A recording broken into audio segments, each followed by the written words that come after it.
What's up, y'all? I'm Tari Henson. And I'm Darren DeWitt Henson, and you're watching and listening to In the Groove Podcast. Now, today we got an exciting show. This is going to be a fun show. We're talking comedy, we're talking about food, we're talking about kids. You know, on this show, it's a family show. So communication is important, and we're always going to dive in how to communicate no matter what we talk about on this show. We have an amazing individual on this show today. Her name is Sabrina Pollard. Sabrina, welcome to In the Groove. Thank you for having me. Now, I'm going to start off with this. Diving right in. Chef Boot Camp. Yeah. Talk to us about this. Chef Boot Camp was quite the experience. It wasn't what I expected. I thought that I would be able to be a little more freelance, but I guess hence the word boot camp, that we were there to be taught some things. So just kind of roll with the flow. It was a bit much. A lot of takes, a lot of work, a lot of do what I say, which is hard because I'm a parent, so I don't listen to people. You're like, I tell people what to do. Yeah, and like I own a chef. I'm a chef, and I own the company, so so taking directives was a little bit of a task, but it was fun. I had an absolute blast. Now look, I've done reality shows. I did a reality show with Vivica Fox, right? It ain't that much fun. A lot of people watching these shows think it's a lot of fun and all that. It's to me, I call it scripted reality, because you got somebody ready to call you, nigga in a minute. You got to get ready to smack the shit out of somebody calling you out your name. We're going to keep it real. It's not always fun because they set you up for the drama on the show in order to film it. Did you get any of that? Any drama? The only drama I had was, I was on blood pressure medication, and I had come from, so I spent a week in Vegas, took me a little hiatus before time to go film, and I think my skin kind of reacted to the change in environment, so I was peeling like a little lizard, and so I didn't eat before one of the shoots, or take my medication. Oh. So we're in this kitchen, and there's like, I'm in the middle, and the guys are on the end, and it's hot. Every appliance is gas. So I'm like, all right. And you're cooking. And you're trying to cook. And there's like 6, 7 eyes on at once, gas ovens on, but they were already on before we got in there. So we're cooking, and I'm like, okay, wait. Oh no. Oh my God. And so the chef is talking to me, and I was like, I'm nauseous. Give me a minute. And I just walked off set. I couldn't even, I was seeing blue dots. It was horrible. So that was like the most drama I had. Now, do you forfeit when that happens? No. Well, there was no prize in this one. This was actually all about learning experiences and exposure for your business. So there was no prize to be won here. There was drama, though. It just wasn't with me. That was my little drama. He and one of the other chefs got into it so bad. But I think the problem was, again, it's a boot camp. So we were essentially supposed to be there to learn, not necessarily show him what we know. And so, like, this dude comes to the set with his own knives. And, like, he came as if he was on Beat Bobby Flay or something. So he wasn't really ready to be wrong show. He was fat. Yeah, like, he was ready. Like, one of the producers asked him, hey, guys, you want some coffee? I don't know. What's their score? Are they on Instagram? How many followers do they have? What? Huh? He was one of those. Oh. So yeah, it got really intense by the end of the show. We had that on Vivica's Black Magic. Like, there was one person, I'm gonna leave nameless, but y'all know who he is. They can find out. But he was on the show, like, I was choreographing it, right? Yeah. But he wanted to do all of his own choreography. Like, he Why literally be on the show? Right. He literally didn't want to learn. Now, the thing is, I'm an award-winning choreographer, right? Absolutely. Like, right? Yes. Shameless plug, but I do have an MTV award. Not shameless. People know who you are. They know. He's famous. Sitting It's on okay. the mantle at home, I got my MTV Music Award, but. And he don't, but just saying. But really, what it was about was he didn't want to do the choreography. But if you seen the show, they were exotic dancers. They weren't dancers, right? So they couldn't do big dance steps like he could. Yeah. Right? Like, I mean, he's a professional dancer. Like, I'll keep it real, one of the best dancers that was there. But it was a reality show about exotic dancers, right? And I felt like he was trying to get his 15 minutes of fame, right, off of the show. And so he was trying to be the hard guy. At the end of the show, he wound up getting himself fired and getting kicked off the show. But you always get one of those people who want to show up and show out. I did another one called Welcome to Dreamland years ago, and it was a singing competition. I sang as well. So it was Jazzy Faye and Drummer Boy. Now that show is on Nowhere. Wait, no. It was on Peachtree TV. But it was on Peachtree TV. YouTube, though. Well, Yeah. it's just a few snippets. Like, I hate that we can't really see it. Like, now that, I won't lie, was actually really amazing. That was with Soulja Boy. No. And I mean, stop. Drummer Boy Yes. and Jazzy Faye. Yes. I made it to the final four. Wow, congratulations. But it was tough. It was tough. We had a couple of issues. So Derek J was my stylist, and he wanted Derek, to put shout out this to my wig man on D. me that looked like French fries. It was like curly. I hated it. It was just. No. I was much young. I'm 44 now, but I was much younger then. So I was like, I don't want. Like, I had a total meltdown in the bathroom. So that was my first drama. Oh, and then no. they had. So part of them teaching us to be stars, we had to do what the stars do. So they gave us this stick and told us to go run up a hill and sing. Wait, what? When I don't. Come. Right now? Hello, how y'all doing? I don't run. I didn't read this and nothing I signed. So I'm like, okay, but I did it. Mm-hmm. So then they take us to this school and we're at a track. They tell us to run up the hill, lay down, roll down the hill, run around the tree and get up and sing the song they wrote for you. But I did it. Passed out, but I did it. I'm confused though. I'm telling y'all, it was weird. This must have been a boot camp too. This was part of their training us to be singers and Like to be able to ready at sing any minute to condition. sing. The final straw was they was like, okay, they wake us up one morning, and so every morning they have this drill sergeant come in full drill sergeant gear. He's blowing a whistle, he's beating on the beds, he's banging on pots, and he's like, let's go. So we go outside, and he's like, everybody do jumping jacks. Whoa, I'm a 48 double D. So this is what I want to Straight out of bed. Not gonna happen. This is what I want to ask you. You're a plus size woman. Yes. Right? Yes. Now, did they make you sign release forms? Because, I mean, there's a chance that some people can wear themselves out and maybe go into some type of anxiety or cardiac arrest, depending. Not saying that anybody plus size does that, because I've seen some plus size people are much healthier than some thin people. You know, people your size, people would assume have high cholesterol and all this, and I know thin people with higher cholesterol than plus size people. We probably did. I won't lie. In that moment, I was looking for my 15 minutes too. You know, with being a single mom and looking for an avenue to build a stream of income that was going to be consistent and constant and enough to do what I needed to do. It was like, okay, whatever I have to do. So I'm sure I probably signed half of my life away during that time, because whatever it took, once I made it on the show, I wanted to be on the show and, you know, do what I needed to do. So, but they always have medics on site that are there from start to finish. They never leave. They spend the night with you. So if anything should happen, there's always someone there right on site to make sure that you're okay. That's good. So you always felt safe. Oh, absolutely. You know, he was Always. like, yeah, let's roll down this hill. Like, no, I did it. I was like, wait, twice I said, send me home. I was like, I quit. This is not for me. I just want to sing. I roll down the hill. And it's literally, it was a steep hill. And again, I'm just like, what part of the process is that in becoming a singer? I ain't never heard Monica or Cisco say they had to roll down a hill to, you know, fortify their talent. So it was annoying, but I knew they were trying to create content. But you made it to the final four. I did. I absolutely did. It was actually a lot of fun. Again, we did do a lot of singing, but there was a lot of that scripted stuff you talk about. So that part sucked. They did try to start drama with me and another girl. There was a young girl they met in the mall. She was from Holland. She was just in town visiting. And they picked her and put her on the show. 3 days into filming, she lost her voice. So they have us on this bus every day, and they're like, hey, you guys got to vote somebody off. So I was like, her. She can't even sing. She doesn't even have a voice. Right. So they come back and was like, oh, you guys should have bonded together. So the other girl, her name was Leaf, she was mad at me because she didn't want to vote anybody. She was like, if we just band together, girl, I'm not here to make friends. I'm trying to win. I don't want to be a friend. I'm trying to go with something. They were creating the drama. I remember on MTV, Puffy had a show called Making the Band. Yes. And one of the tasks they had to do was to go to Brooklyn and buy him cheesecake. Do you remember that? Yes, I do.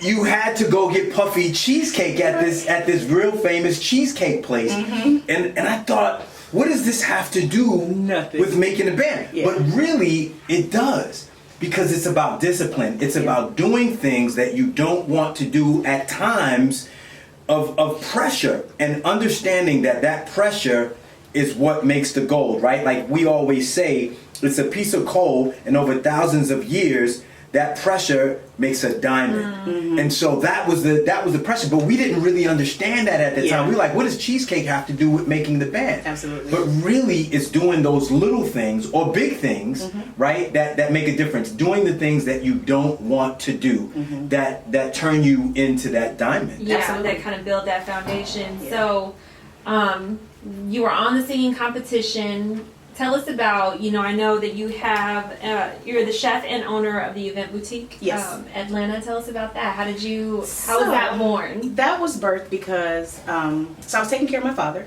until he passed away, and he did not like leftovers.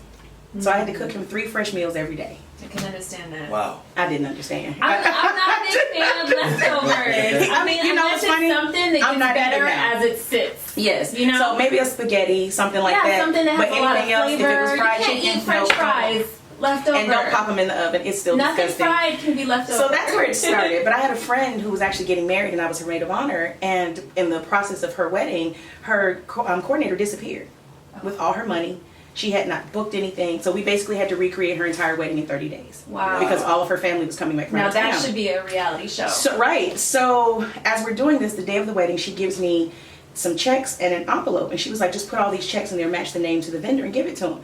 And then I started looking at what people were getting paid to do exactly what I do, and I was doing it for free. I said, oh, that's over. Light bulb moment. Light bulb moment. And that's kind of where it was birthed. It was hard to keep employment because I have so many children. So it was hard to keep a job. With 7 children, there's 7 days in the week. Wait, hold on. Hold on. You said 7 children. I did. Did you have a television She growing said up? 7 children. She didn't even pause. Did you have a television growing up? I did. Okay, so I look. I don't have to ask, but what I'm going to ask is this: did you want a large family growing up, or did they happen by way of living and loving life? No to both. I didn't want one, but so my father was a minister, and so he didn't believe in abortion. So it was like, all right, once it happened, that's all you, and that was that. My first husband, when we got married because I was pregnant. My oldest daughter, I had her when I was 12 years old. So. Wow. Yeah. So it started super duper early. Okay, now was it one of those situations like it was a guy I was dating. He was the best friend to my sister's boyfriend.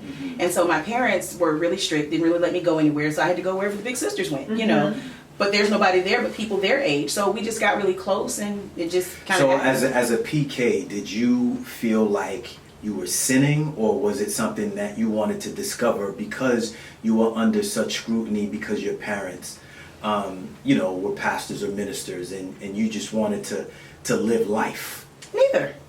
We were just close. I trusted him. My dad was a truck driver. It was just a natural. It just happened. We were just close because we were together all the time. Also, Were you the same age, or was he older? No, he was 4 years older than me. 4 years older. Okay. Yeah. So we were just together all the time. My sister's boyfriend lived across the street, so he was always there because they had a singing group. So they were always together, and so we were always with them. Yeah. We all went to the same high school.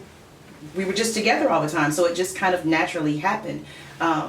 Did you know what happened when you became pregnant? I didn't at first. I really didn't. It was Was it traumatic, or was it? Describe how you felt just in that mindset watching this transition. I mean, you were 12 years old. You're a baby having a baby. How did you break that to your mom or your dad? I didn't. I knew something was wrong, but I went to my mom and was like, Mom, what would you say if I told you I was pregnant? And she never even raised her head. She was writing. My mom used to sell Avon, and she was filling out her little order forms, and she was like, you can try it if you want to.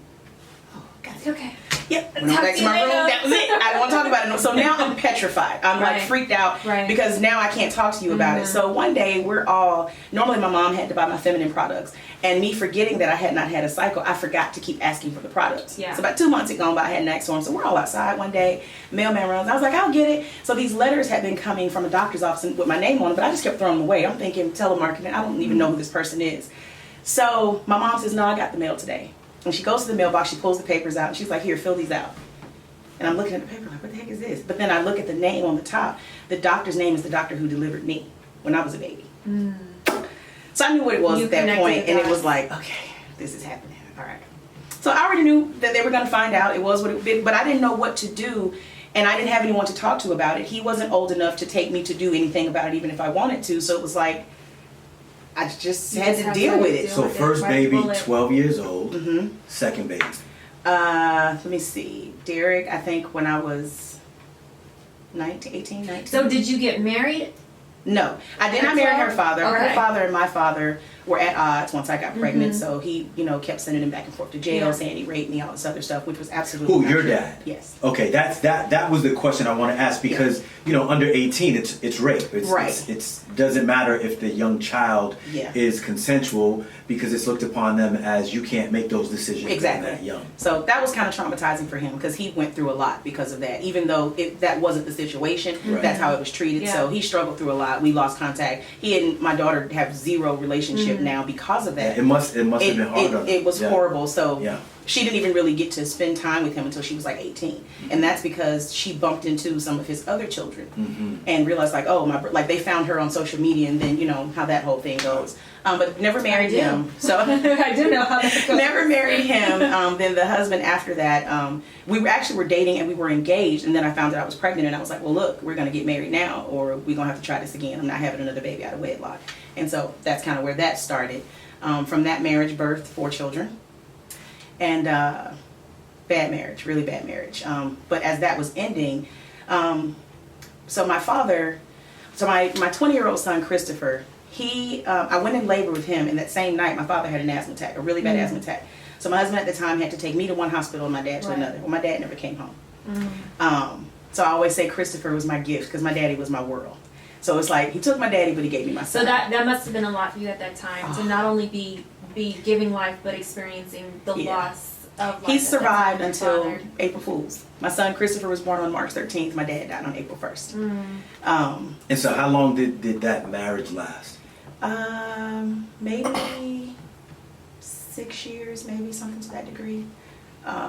So yeah, that was tough. And so you are in the position as a single mom raising these children now, and you clearly are talented, right? I mean, you're a chef. That's a talent. You sing. That's a talent. You have these children to take care of now. What is going on in your head as a woman of 7 children? Do you have a defeated mentality at this point? Do you say, God help me? Do you reach out to other people for the help? Do you try to do it on your own? Where did you go from there? What did you do? Because there's so many women out here who are in that position that don't know what to do.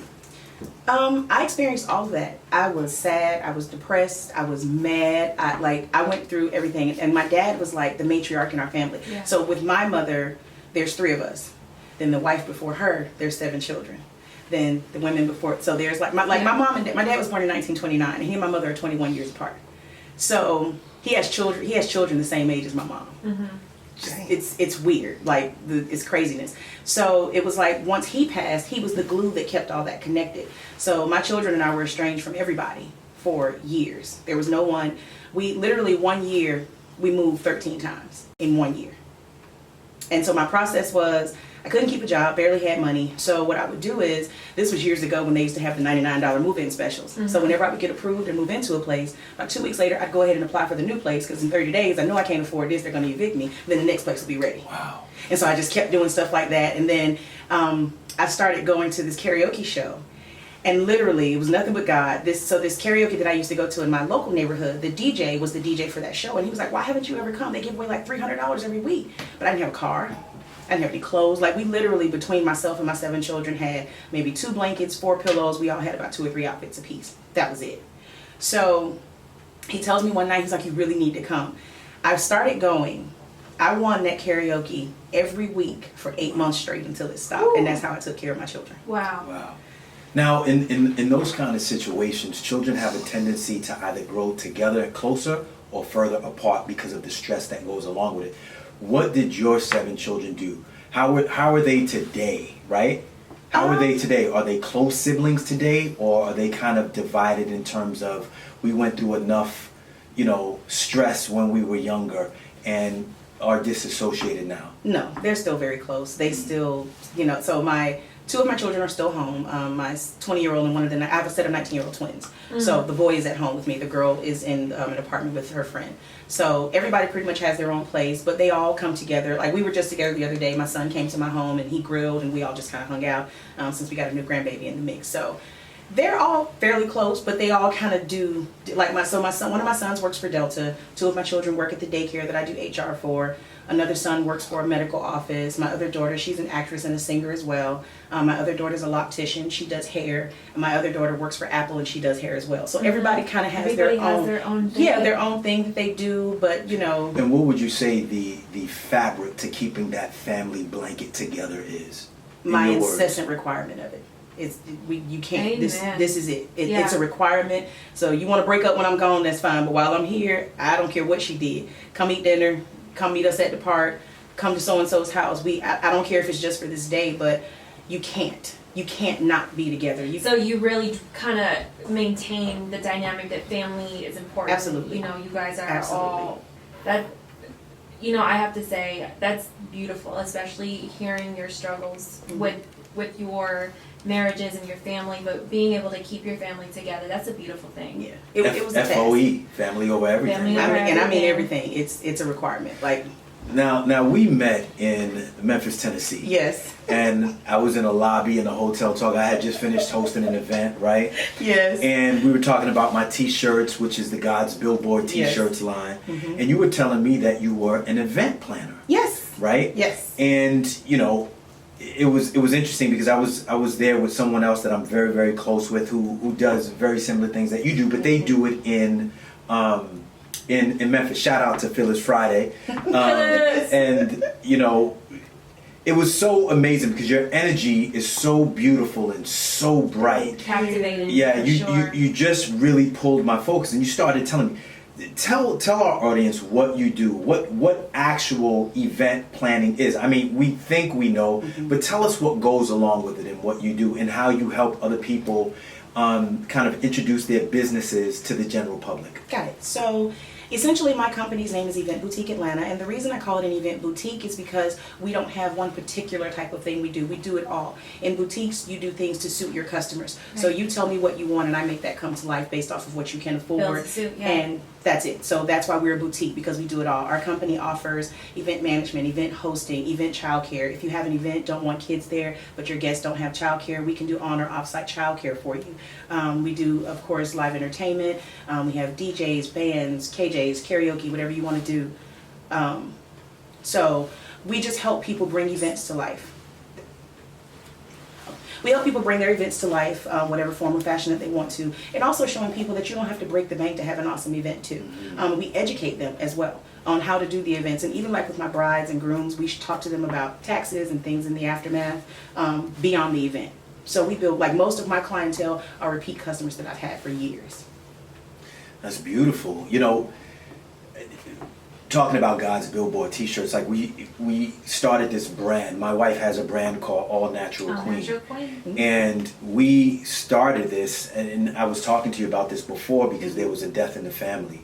And I named it God's Billboard T-shirts is because I believe in being a billboard for God. Absolutely. Right? So we can wear all kind of things on our chest, but I wanted to wear something that was a positive affirmation, something that makes you feel good, and something that really is sending an energy of positivity and affirmation. So definitely want to work with you in that. And I know Tori was talking about doing something with you with All Natural Queen. Definitely. We're so happy to have had you here in studio and hear your story because we know your history is not yet fully written. So we're so thankful and happy to have you in the studio because we know your history is not yet fully written. And your history is not yet fully written. How do you know? Because you woke up today and you still have work to do. So we want you to tell our viewers where we can find you, how they can get in touch with you. So you can find me on our website, which is eventboutiqueatl.com. You can find me on Instagram at Event Boutique Atlanta, and the same on Facebook. Keep doing the great work. Sabrina, you are a beautiful black queen. I'm so happy to have met you today. Me Definitely. Too. Thank you guys for having me. This was so much fun. Awesome. Yeah. I'm Tari Henson. And I'm Darren DeWitt Henson. And you've been grooved.